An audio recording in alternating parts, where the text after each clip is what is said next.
வரலாற்றின் பக்கங்கள்ல சிலரோட பேரு மர்மத்தாலையும் காதலாலையும் அதிகாரத்தாலையும் எழுதப்பட்டிருக்கும். அப்படி ஒருத்தர்லாம் எகிப்தோட கடைசி பேரரசி கிளியோபேட்ரா. வாங்க அவரோட வாழ்க்கையோட மறைக்கப்பட்ட ரகசியங்களை நம்ம ஒன்னொன்னா பார்க்கலாம். எகிப்துன்னு சொன்னாலே பிரமிடு தான். அங்க எத்தனையோ மன்னர்களோட கல்லறைகளை கண்டுபிடிச்சிட்டாங்க. துட்டன்காமனோட மம்மி கூட இன்னைக்கு மியூசியத்துல இருக்கு.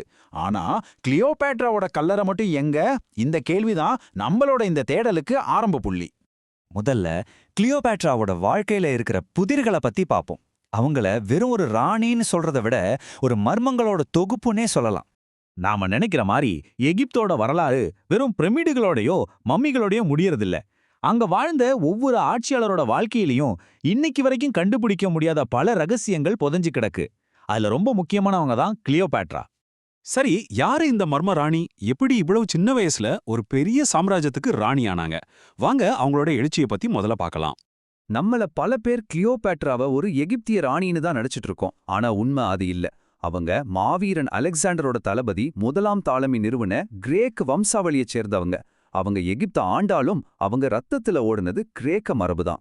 கிளியோபேட்ரானாலே எல்லாருக்கும் முதல்ல ஞாபகம் வர்றது அவங்களோட அழகுதான். ஆனா அவங்க அழகு மட்டும் இல்ல, பயங்கரமான அறிவாளி. கணிதம், வானியல்னு எல்லாத்திலயும் கெட்டிக்காரங்க. அது மட்டுமா கிரீக்கம், லத்தீன்னு பல மொழிகள்ல சரளமா பேசுவாங்க. வாசனை திரவியம் தயாரிக்கிறதுல இருந்து ஒரு அரசாங்கத்தையே நிர்வகிக்கிற அளவுக்கு திறமசாலி. ஆனா இவ்ளோ திறமை இருந்தும் அரியணைக்காக தன்னோட சொந்த சகோதரனையே கல்யாணம் பண்ணிக்கிட்டாங்களா? ஆமா, அது உண்மைதான். கேட்கறதுக்கு கொஞ்சம் அதிர்ச்சியா இருந்தாலும் அதுக்கு ஒரு காரணம் இருந்துச்சு. அப்போதைய எகிப்திய சட்டப்படி ஒரு பொண்ணு தனியா ஆட்சி செய்ய முடியாது.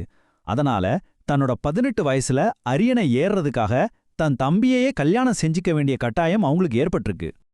இப்படி அரியணை ஏறின கிளியோபாட்ராவோட வாழ்க்கையில அடுத்த கட்டம் அதிகாரமும் காதலும்.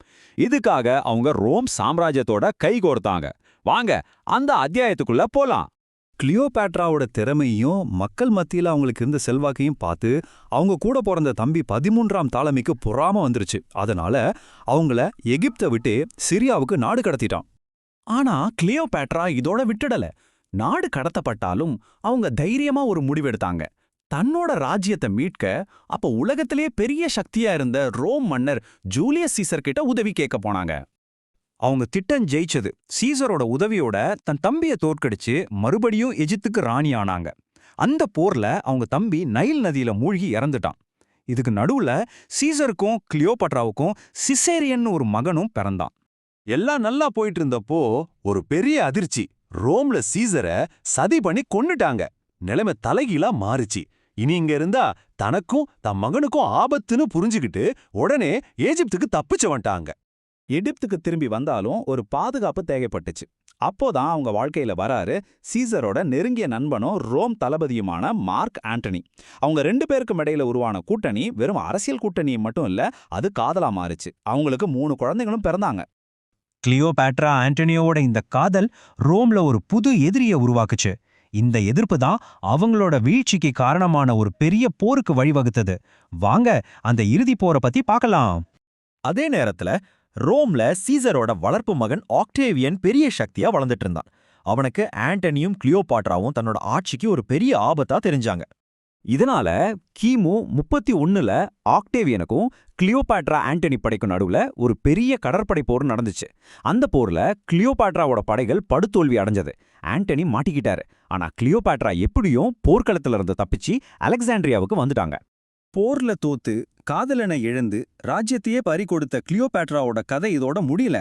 அவங்களோட மரணம் அது இன்னைக்கு வரைக்கும் தீர்க்கப்படாத ஒரு மர்மமாவே இருக்கு. ஆண்டனி சிறைப்பிடிக்கப்பட்டதை கேட்டதும் கிளியோபாட்ரா உடைஞ்சு போயிட்டாங்க.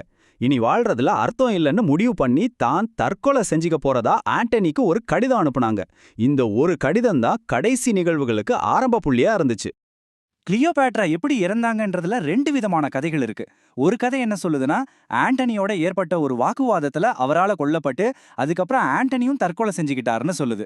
ஆனா உலக அளவுல பிரபலமான கதை என்னன்னா, எதிரிகிட்ட அடிமையா வாழ்றதை விட ராணியா சாகிறது மேல்னு முடிவு பண்ணி விஷப்பாங்குகளை வச்சு அவங்களே தற்கொலை செஞ்சுக்கிட்டாங்கன்றதுதான்.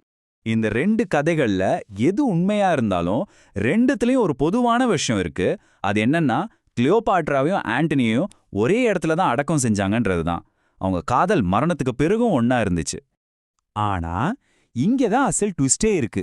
பல வருஷங்களா தொல்பொருள் ஆராய்ச்சியாளர்கள் தேடியும் இன்னைக்கு வரைக்கும் கிளியோபாட்ராவோட மம்மிய கண்டுபிடிக்கவே முடியல. அவங்களோட கல்லறை எங்க இருக்குன்றதே யாருக்குமே தெரியாத ஒரு மர்மமாவே தொடருது. ஒருவேளை என்னைக்காவது ஒரு நாள் கிளியோபேட்ராவோட கல்லறைய நாம கண்டுபிடிச்சா அது வரலாற்றோட புதிர்களுக்கெல்லாம் விடை கொடுக்குமா, இல்ல நாம நினைக்காத புது மர்மங்களை உருவாக்குமா? யோசிச்சு பாருங்க.